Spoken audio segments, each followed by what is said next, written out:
right, just say your name so I can see the level. Scott Johnston. SJ. Oh, shit. No way. Wow, I love that signature. Not specifically this one, but I remember those moments.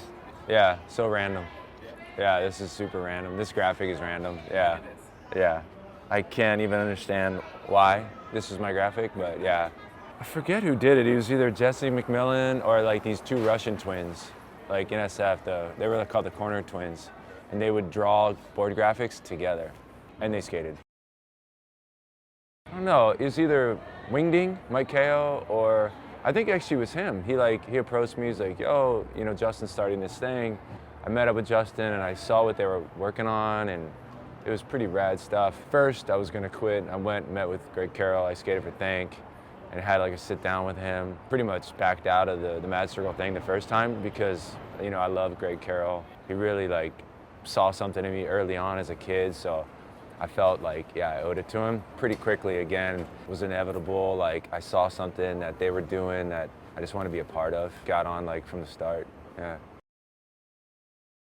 That's the thing, it was art direction was key. The other brands were going down this other route, and Mad Circle had, you know, Twist as the artist doing all the board graphics, and then Justin was just so geeked out on like what we were doing. You know, it was really cool. So much energy. Like, you go to his house and he's like, look at this and look at this, and he's like figuring it out along the way. I think that's what, like, just seeing that peak at that time, that's kind of got me into wanting to design, kind of seeded it, I think. No input. I got to see it all like unfold, and it was usually all pretty good. This was like a weird time of the brand. This is when Twist wasn't involved, but this is when skating kind of took some weird cartoon route and it got a little messy. It's the Twist one. He drew like a sad dude, and he like sewed all it's on a note paper, and he sewed it all together by hand. I mean, it just had like so much texture, and it was incredible. I think it was a slick bottom, but Justin gave me the art, so I have the original art. And Justin's like, he's handing it to me, like regretting it as he hands it to me. Man, like, I shouldn't give this to you. And then I have it framed in my house, and my wife hates it. She's like, I don't want that hanging up in the house. It's depressing and whatever. But I'm like, this thing's incredible. So I got it like down in the basement by my computer. Yeah, that one. And then it's funny, he did a Shadow series too, which was cool. I never even met Twist. He kind of pinpointed me pretty well with the shadow. Like, he took a photo, and then it was like this nervous, like the guy was all shaking and all hunched over, and I was like, that's how he sees me. Yeah, a lot of good stuff out of there. There you go. That's cool. Sick. Yeah. I think this is like one of the most talked about boards I've ever had. Like, people are like, I want that 2002 board. Like, you got that? Like, there's a lot of, like, this is like the one graphic people seem to really love. Yeah, I mean, these are incredible. And you know what? I'm an idiot because I should have been grabbing every series like this when I was skating for them. I only focused on my own boards just to make sure I had them all, but man, the series like this were incredible. I don't know, this might be it, yeah. God, there were so many good ones. You know, all the robots, there was a lot of cool stuff.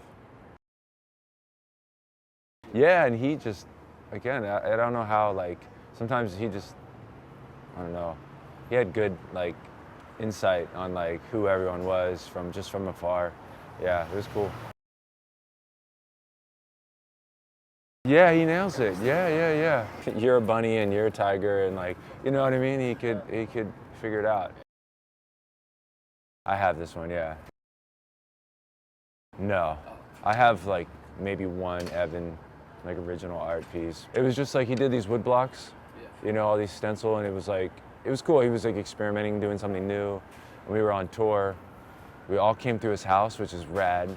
And then he showed us his studio, which is the coolest space ever. All of these things are hanging. It's like, looks like a gallery pretty much. And he had a graphic for everyone that we showed up, and he signed everything and hooked us up. So,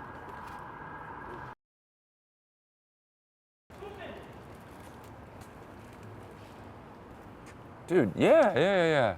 I remember this board. Sick. Oh, man. Yeah. Was it his first one?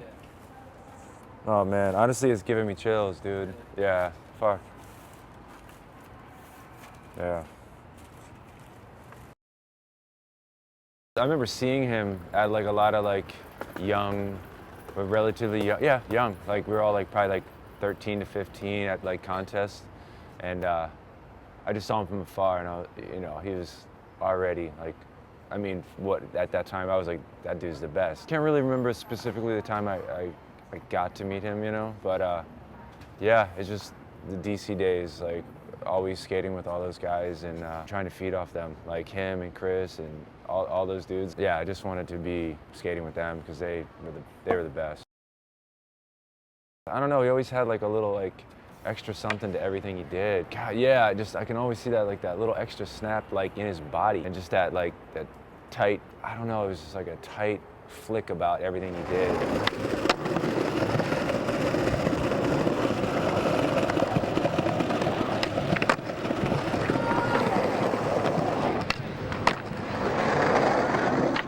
In SF, we were like neighbors, like directly across the hall almost. I don't know. Honestly, I remember all his shit was stolen out of his apartment. All his clothes, I think all his clothes, not even his ladies' clothes, because I think it was like a skater, took all his shit and took it to Buffalo Exchange and sold it. I think he just let the wrong dude in and that kid just figured out how to come back. I don't know if that's a great story, but it's a story. Yeah, man, fuck. Yeah, Pepe's the man, dude. It's kind of cool. Yeah, that's a good shape. Very flat, yeah. This wood was good, but it was so flat. Sick. Yeah, Mr. Neat. Again, fucking Evan, man. That guy could nail it. Yeah, this was a great series too. Keenan stickers. This was like a great one because the stickers were cool. I know, and they were always like, oh, you never got one. We got to do that. And like, and then it never happened. I don't know why. Yeah, they couldn't think to, I'm gonna hit them up, man. I'm gonna see if they'll give me one. Yeah, maybe. I don't know these days. Yeah, hopefully. That would be great. There's still maybe chance. I don't know. I think it was just like timing. They were like, yeah, we should do it. And then they must forget. And then, they're building a line and they're planning stuff and it doesn't work out into the line. One of the boards that got away from me that I really wish I had that one. Yeah. No, nothing specific, yeah. Yeah, I mean, I cared if they were bad. I mean, I skated for chocolate because I didn't think anything was bad, Like, this was like, if it was girl or chocolate, I chose chocolate. I thought chocolate was the better brand. The logo was cool, the graphics were cool, the team was the coolest. Chocolate's cooler than girl, yeah, for sure. Yeah, it's a little weird these days, and but they're my friends, and I'm their friends. I don't want too much time to pass, so it's because the more time that passes, things get weirder. So I've been through too much, so yeah. Sick.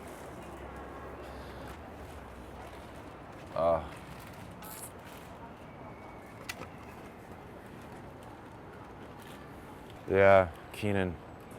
This graphic, this sticker, that was on my board for years later. After he passed, this was on everyone's board. I feel like, just to have him close. Yeah, dude. Keenan was like a magical person. He lit up everything, every session, like anything. Like the van ride, singing, he'd be singing the funniest chick songs, like so into it. Yeah. I remember all those guys would come through, like, cause of Huff. It's crazy for he was like a kid then, he was charming, Yeah, he was truly charming. And I remember skating flat with him, and you're trying any trick, and he'd just put your foot right there. Like, put your toe there, and it would work. He had it figured out, it was cool. I remember driving up to Vancouver in the back, and God, who is he singing, man? He was in the back singing the whole way to Vancouver. And normally that would be the worst drive. It's 22-hour drive from LA, and it was hysterical. It was hysterical. It was you didn't want the ride to end. So much fun being stuck in a van with him. He had that energy everyone gravitated towards. There was 8 hotel rooms, everyone was in Keenan's room. His house, everyone went to his house. When he was skating, that's where everyone wanted to be. I mean, dude, the stories are endless about Keenan, yeah.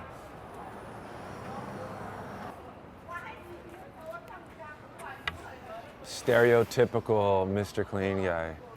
It's funny, yeah. Like I was coined like Mr. Clean, Mr. Neat, just OCD guy.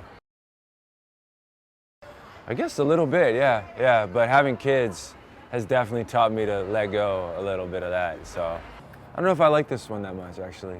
It's just like a little too like blue, and I don't know. Yeah, maybe it's the colors and the scale, like how it's cropped off. I liked all those boards, all those graphics that sat like real centered and like clean. I guess real neat. This wasn't neat enough. Favorite soap? Oh man, Kiehl's. I'll go one at a time. Oh man. What's that called? FTC. I mean, Captain Dookie and the Legion of the Flies by Dell. Like, I don't know how they were trying to smash too much in. Like, they wanted to connect with Dell. I don't know how that became a part of it. Just he did the cover. But yeah, this video was like an honor to be like. This is when I first relatively got out to SF, and quickly kind of linked up with Mesa and a lot of these guys in the video, as you know, quickly became friends. And just filming this video, I was like, that was an honor, man. Nah, Mesa had incredible taste. Like this video is perfect. I mean, I hung with Mesa probably almost every day, so he knew me well.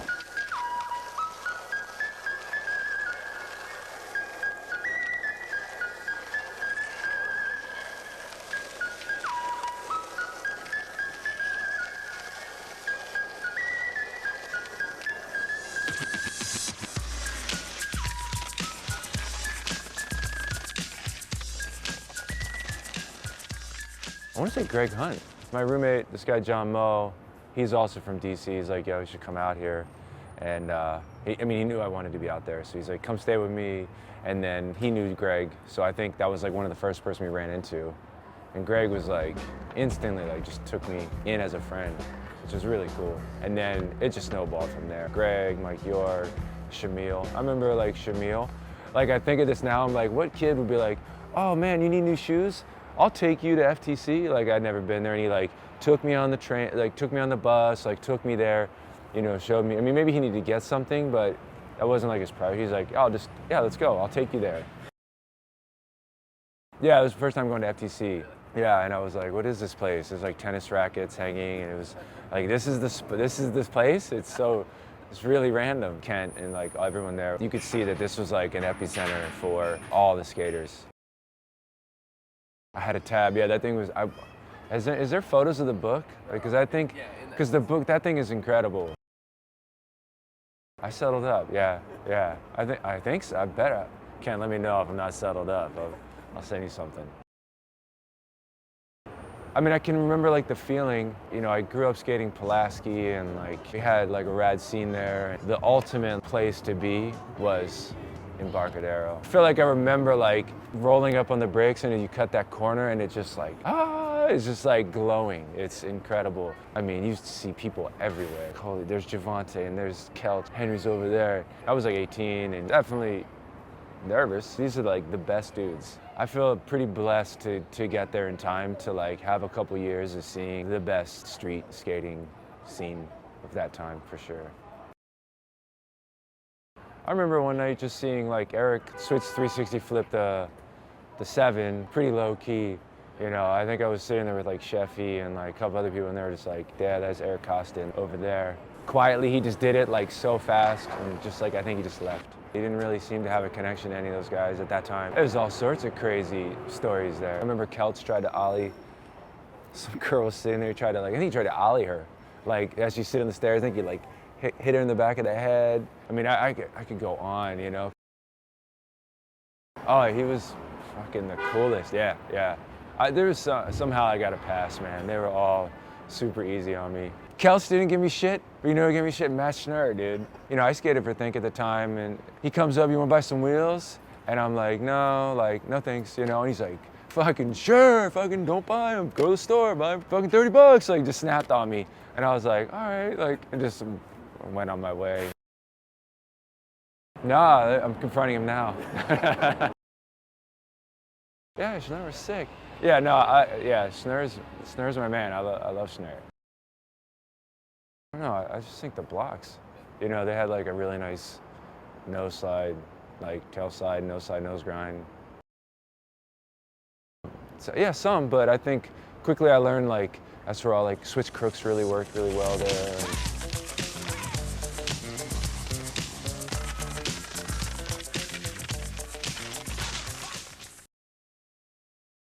Oh, E&B. For me, I didn't really get Pier 7. Like, I would go there and skate there a lot, but it was just too small and too confined.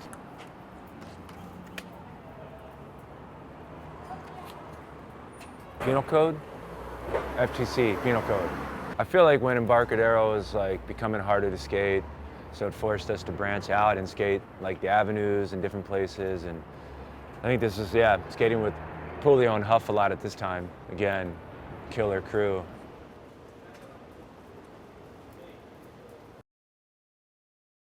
All the music was good in FTC videos though. Yeah, the song was good. Yeah, I was like, I don't know what this is, but it's cool. Yeah, I didn't pick it, Mesa. I don't think he would let anyone pick their music. I think he let Mike pick a song, that was probably it. Or let Mike have input. Conquistador, your stallion stands in need of company. And like some angels haloed brow, you reek of purity. These are like cool honor to be in these videos, yeah. Filming this time was fun and natural and it just came together. It wasn't like these planned out things like people do now. It was just like, I don't know, we'll see what happens today. See if we can document something. Something to find, like a sea note, best to unwind. Twisted door, a vulture sits upon your silk sheet. And in your rusty scabbard now, the sand has taken seat. And now your jewel and Bobby has one of the, you know, obviously this is a standout part, I think, yeah. I'll say Bobby has my favorite part. Obviously Huff footage is always my favorite. I like Mike's part in the first one. That long first brown marble line. IB 411. I am Jack, and I am short. I am IB 411. I am Chip. I am again, and I be traveling. I am IB 411. But yeah, another banger. This is the first Mad Circle video, Let the Horns Blow. This thing is incredible. Look at that box. Yeah, I got to be pretty involved with this with Justin. I remember flying down to Orange County when he was like editing at New Deal and like sitting in the editing bay with him. Justin was rad, man. He really like involved me early on to be a part of whatever I want to be a part of. Filmed this probably at the same time I was filming for FTC and we were just like, all right, I got another kickflip here and this is my other kickflip, and just kind of obviously picking the best for this. And it's funny, the FTC video was amazing and I feel like it was all like people's kind of leftover stuff. Yeah, this team, man, Tuss, Moses. Moses was like my favorite skater. Like when I saw him show up to Embarcadero, like he showed up and I saw him hammer the ledges. We became friends there and then things fell apart for him on Reel. I almost feel like we traveled up to Vancouver to like get him. Not like this corporate way to get some rider, you know, but like, let's just go up there and like see what he's up to. Yeah, that was sick to have him a part of the team, and he pushed it harder than people were pushing it back then. He would lean into the ledges way harder. Yeah, his video was sick. My part, yeah, I liked my part. There's things I wish I did more, obviously. It's not easy filming. Nothing that I was like totally bummed on. Cool. 5 flavors. This is cool. I mean, this is when like the squad had changed. Sick. I mean, Welsh and Bobby, you know, Carroll. But yeah, I was super into Rob for sure. Justin's house was the office, so like we could all come in there, and communication was like really quick. I think Rob stood out the hardest. Rob, this is his standout part, I think. So give it to Rob.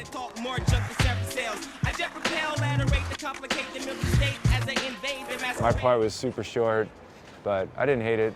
I could feel like something's happening. This is kind of ending. My head was like not 100% in it. Many MCs are misled.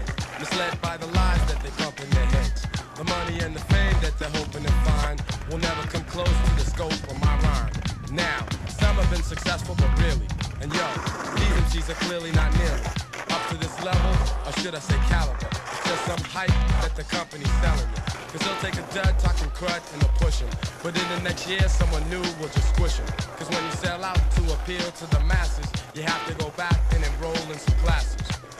So cash in your check, cause it's Sick. what you get. Yeah, dude, chocolate tour. This was like the honor. Like I said, girl like chocolate, it was chocolate. I got on with like Gino and Keenan, and it's like the heyday, like, I mean, chocolate's evolved to be still amazing, but this is like the squad, yeah. And like the girls and the cameo and Spike's involvement. Yeah, I got on like, I think 6 months before this was done. I feel good because I worked quick for this. My parts have been short, but this one was short for a reason. Otherwise, it was like short because I just couldn't pull footage together. Oh, this is one of my parts that I felt like most proud of, I guess. No, I think skits have been filmed. I think I was in the talks of getting on. It took me a little while to get on Chocolate. Mad Circle went out and definitely talking to them a lot. It felt like an eternity. It was probably like 2 months, but it felt like, what? I want to get on, like I'm not on. Like they had to make sure like all of Girl and Chocolate, or the majority, was cool. They were checking with every guy and like if there was anyone that was resistant. I don't know, I was curious. Like, was Gino fucking resistant, man?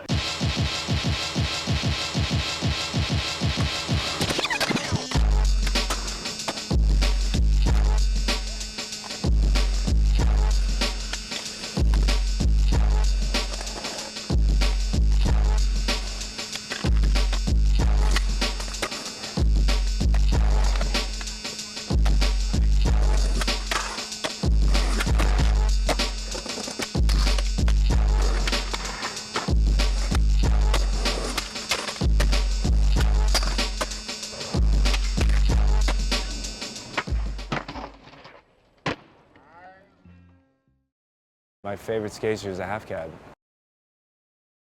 It'd probably be the staple at the time when it came out, and I like the rebirth of it and where it is now. It's cool. Stevie's shoe. It's out now, and I'm happy to see how that turned out. I mean, it kind of like passed the baton to the guys when I left, but I feel like they finished it the way I kind of saw it. I skated shell toes. I wouldn't say it was my favorite at the time, but they looked fresh, so I wanted to skate in them. I don't know if I had a favorite. I was like getting like cheap shoes, like whatever was cheap. Skated in Troop, skated in like crazy like leather cons, like all that basketball stuff. I think I tried to skate in Air Force Ones, like yeah.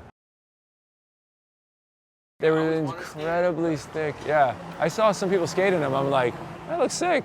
You know, it looks fresh, and then you just do it, and you're like, this is horrible. You know what, I like a lot of shoes, so I think I can find something I like in everything I design. How's that? Yeah, I would say I was like a mild shoe collector. There was certain things like the Nike Woven I got super keyed in on. Definitely that like spawned my interest in like making shoes. I mean, the quick go-to would be video days, obviously. Because, yeah, it just like hit me right at the right point. I was a couple years in. I could feel like I was figuring it out. It's not gonna say I was getting good, but I was like figuring it out, like learning some stuff. And then you see that and you're just like, whoa, video days, for sure. Loved all the 8th Street videos too, though. Shackle Me Not. No, when I lived in DC, I would come up to Philly, and that would be as far as I went. It's funny, I would go to Philly. Dude, I don't think my mom knew like I was gonna take the car to Philly. Drove to Philly with like a couple buddies, and then we met like Ricky Iola and Roger Brown, and Stevie was there, but he was like 8. Roger and Ricky had like an apartment, and they're like, yeah, stay with us. So we just like stay the night, like wouldn't come home. My mom, I don't know, my mom figured I was at my friend's house. I was a good kid, so she didn't really trip on me, but the world, you know, that we lived in, it was fun.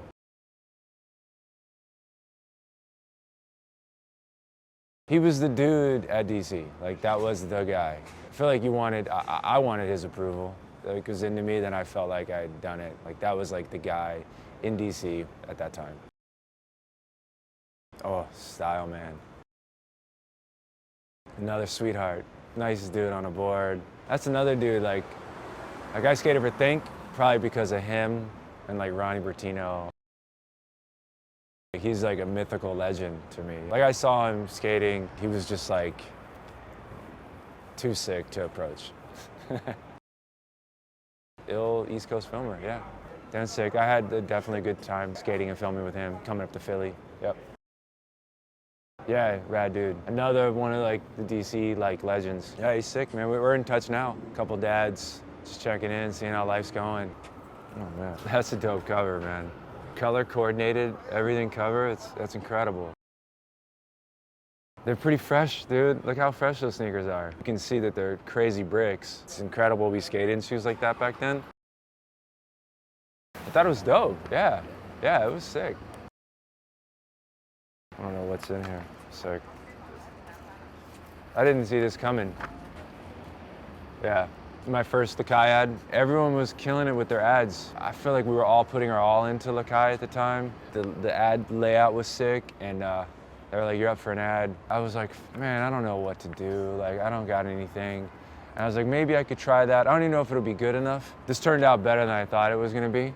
I thought it was gonna be like a quicker grind maybe, and I kind of just got leaned into it and it worked. Cool story about this. I went with Mike Ballard to shoot this ad.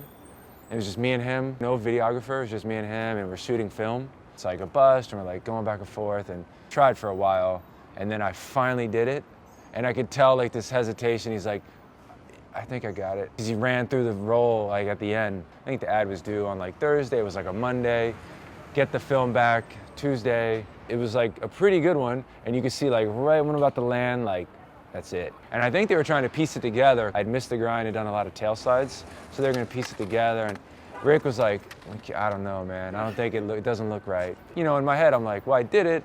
You could put it together and be fine." And they were like, "You gotta go back." I think I tried it before and it didn't work, and then that time I somehow got it. So I had to go back, and they were like, "We're sending Ty with you this time." It all worked out for the better. Getting it on footage was always cool.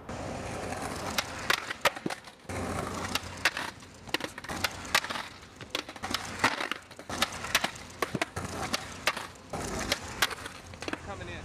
Get close. As soon as you hear the camera. Like, How much are you framing this right here, though? Because if you frame it like that. I just need the first fucking ride off, you know what I mean?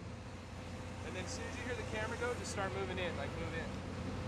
I'll show you. Just cut that tight, though, and I'll be right here. That's all the way. Where your hand was right there would have been in the way of his board. Feel again.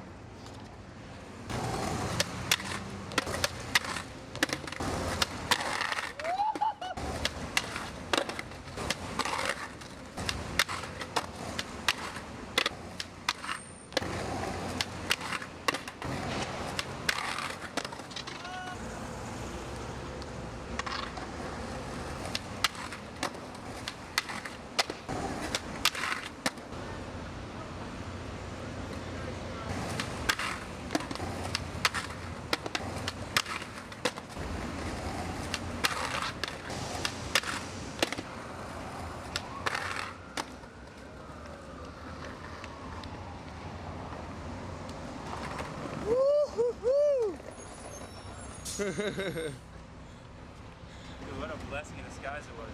What happened here the other day? Ballard blew it. I didn't blow it. How's I know the guy's gonna grind halfway the block? 14 frames, I ran out of film. No, at that time, Ty was like the guy to be with. He just brought a lot of energy to the sessions. I think we all just wanted to skate with Ty because I felt like he was bringing the best out of everyone. He's like, you got this. Like, you'd fall, he'd be like patting you, he'd be picking you up, like, you got it. You need that support when you're out there, like, skating, because you could be like, oh, fuck it, we'll come back. He could read people really well.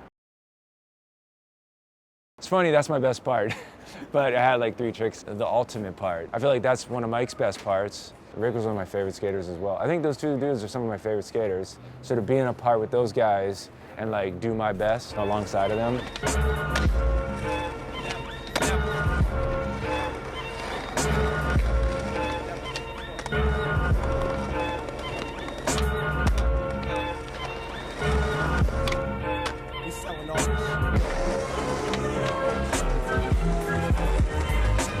Brainstorm the back of the bank, bustin' loose like Muggsy. typhoons, corrupt Calhoun with a platoon of backwards ass buffoons, ready to shoot anything that moves on the tunes from the blue. The throne mask on, khakis ounce gone, house shoes on. I'ma start it all skitching on the first nigga song. Here for stats.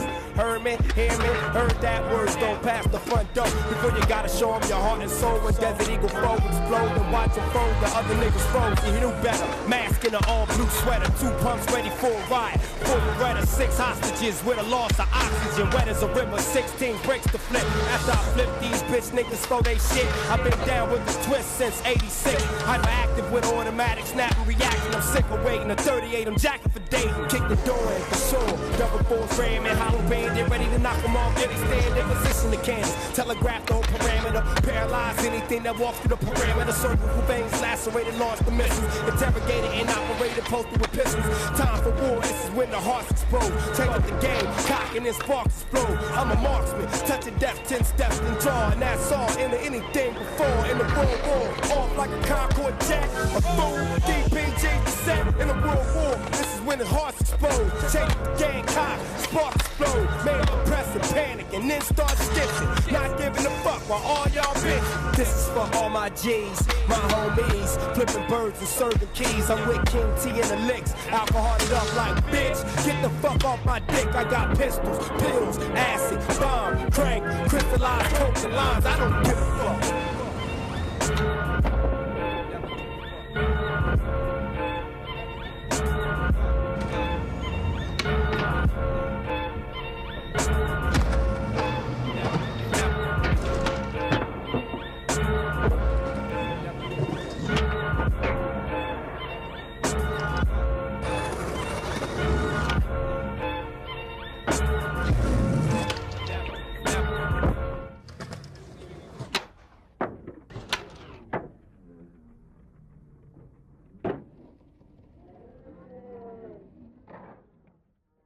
Yeah, I was hyped, dude. It's funny, because the day I get on, I remember I was like already getting boards, and Rick just comes into the warehouse. He's like, yeah, I should probably start working on a board graphic. And I'm like, huh? He's like, yeah, you're on. They're always super nonchalant about how they deliver the info. Yeah, like pinnacle like stuff that you're super excited about. Good style. So, yes, Stevie's part. That was best part, Stevie's part. Man, that's great. These things are like in good condition, dude. Whoa, almost dropped it. Sorry.